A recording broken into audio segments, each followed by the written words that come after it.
Iceland. To some, the most beautiful country in the world. Let's explore what lies in this strange little island that looks like it's located on completely another planet. Iceland has lifted its travel ban a few days ago, and tourists are allowed to the country again. We have this great opportunity to see Iceland almost tourist-free, which hasn't happened in years. I am Lex Universe, and this is Iceland post-corona. And of course, this is so beautiful. Well, hello internet, welcome to Lex Universe. So another day on Iceland. Today we're taking a tour of the Golden Circle, which are the most famous nature landmarks around Reykjavik. The weather is not really great, but hopefully this will pass. And let's go for it.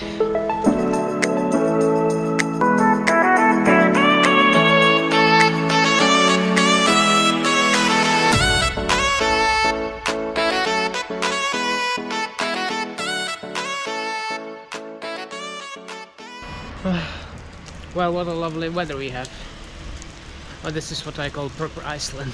I booked a tour with a company called Bus Travel Iceland. It did cost like 10,000 Icelandic krona, which isn't that bad actually. It's the full day trip that will take us to the major attractions on the Golden Circle. There is a bus stop near the Storm Hotel where they will pick you up for free. It's a little bit further from the center, but it was like 1.5 kilometers from Hallgrímskirkja, where I'm accommodated, so not that far away. They have some hygienic precautions. I'm not sure how this will apply in the future, but at the moment you need to wear a face mask and you need to show them your negative test from the airport. And now let's wait for a bus and let's go on our adventure. And as we're taking the bus, I would like to give my thanks to Bus Travel Iceland for making this trip possible. It was originally meant for 65 people, but there are 4 of us and it still happened. They deserve big thanks because without them I wouldn't be able to see much of Iceland on my own. Now it's getting real. It's our first stop, Kerid Crater. It's not usually on the Golden Circle tour, but for some reason we're here. It's really beautiful. Normally you should pay like 400 krona. Right now it was for free. So let's go down there. It's been raining pretty much the whole day, but while that is quite common on Iceland, the fact that there is no wind is very unusual. It's very rare when the rain comes only from the top.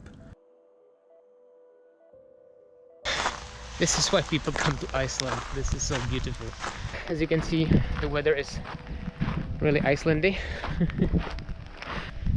I believe it will improve during the day, but until that time we'll have to survive this light somehow. But it's not that bad, and the beauty around us is worth it. Well, there is no definitive answer on how this thing came to be. It is believed that it was a cone volcano which erupted and emptied its magma reserve, and the lava chamber was later filled with water. So cool. I just spent like 5 minutes just sitting at the lake and watching the droplets falling on the water. And you know, the real cool thing is it's never so empty. It's always overcrowded by tourists. Even our tourist guide was like taking pictures because she's never seen it like this.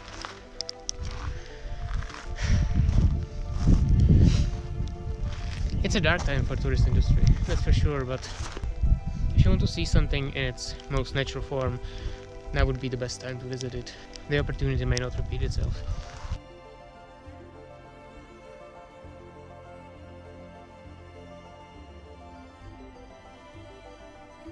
And this insane thing would be our next stop, the Gullfoss Waterfall, one of the most powerful Icelandic waterfalls, and as you can see, it's really breathtaking.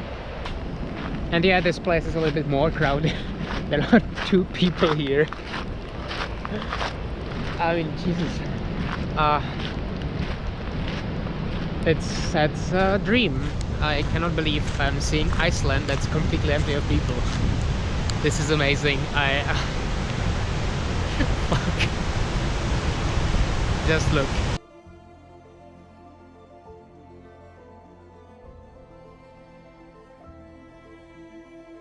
There are waterfalls like every 500 meters or so on Iceland, but none are more popular than these. In translation, it means the Golden Falls, and therefore it gave the name to the whole Golden Circle.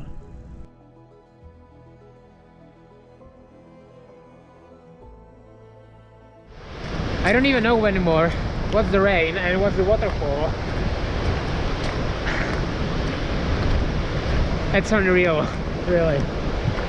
So guys, a bit of a piece of advice. This place is actually quite close to a glacier, so it's a lot colder than the other places on the Golden Circle.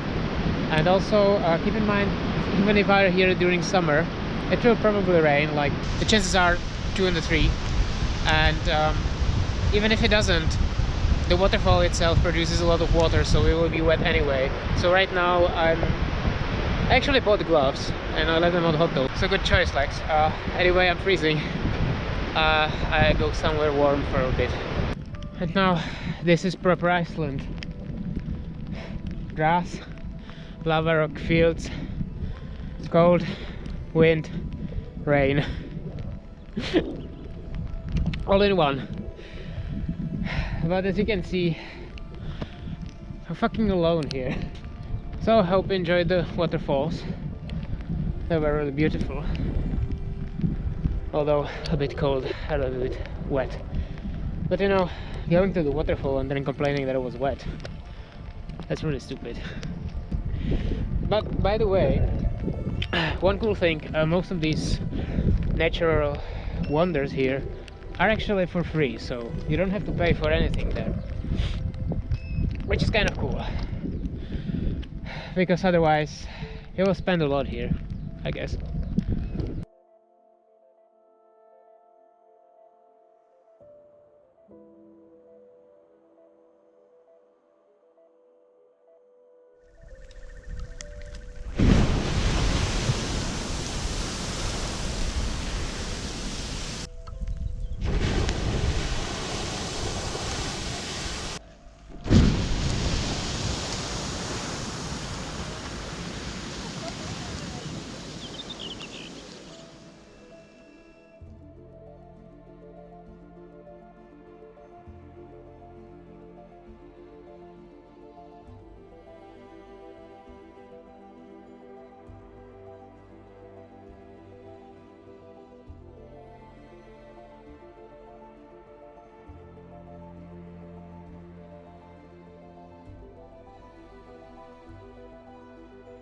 Now, and this is the next stop on our tour, Geysir. Actually, this one is not the original Geysir. They gave all the geysers around the world its name. It's this Strokur, and the reason why we're at this one, because this one actually erupts like every 5 minutes or so. It's erupted already like 2 times here, and much often. But anyway, the original one, I wouldn't say it's extinct, but it hasn't erupted in a few years, so we are not able to see the eruption there, but right here we can see it.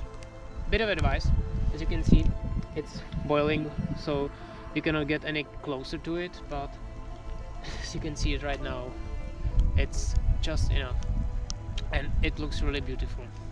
It's one of the musts that you have to do if you're in Iceland, ever. Really cool. When the original Geysir stopped erupting in 2004, there were attempts to force further eruptions, but most of them failed. And also some people realized that it wasn't great for the environment.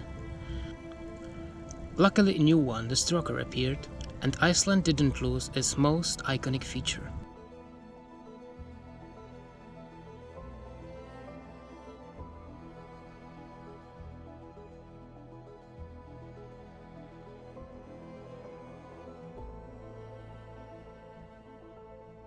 And along the way we stopped at this dairy farm. They have their own cows and milk, and apparently they have the best ice cream in Iceland, so let's try it out. Really good.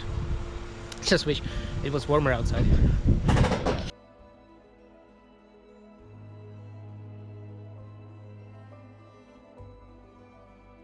And we are at the last stop of our today's trip.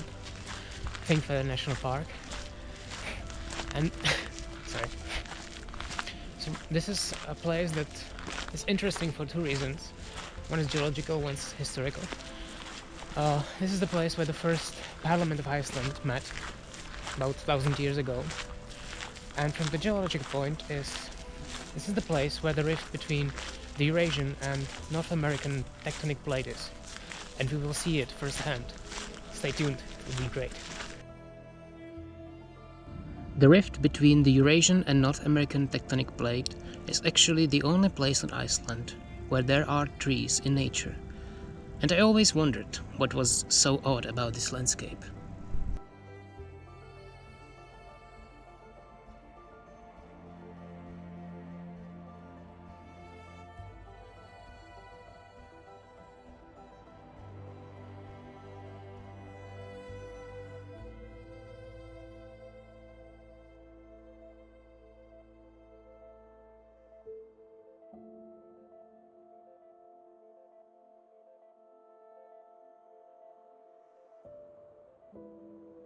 What you can see here, the rocky wall, that's actually the beginning of the North American tectonic plate, and it's kind of a no man's land. It doesn't belong to the American or the Eurasian tectonic plate.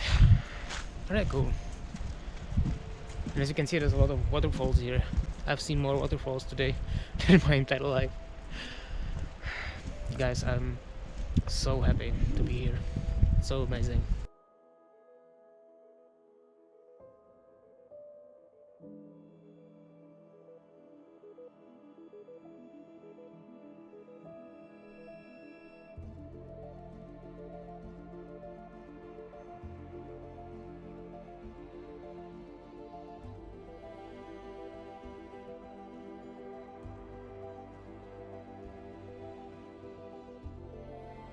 And we have reached the Þingvellir tourist center, and this is probably where we will end up if you arrive by car.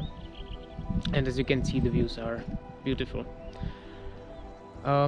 If you didn't know that, they filmed Game of Thrones here, so if you're a fan, you can check it out and go see it for yourself. Anyway, I believe this video has been long enough.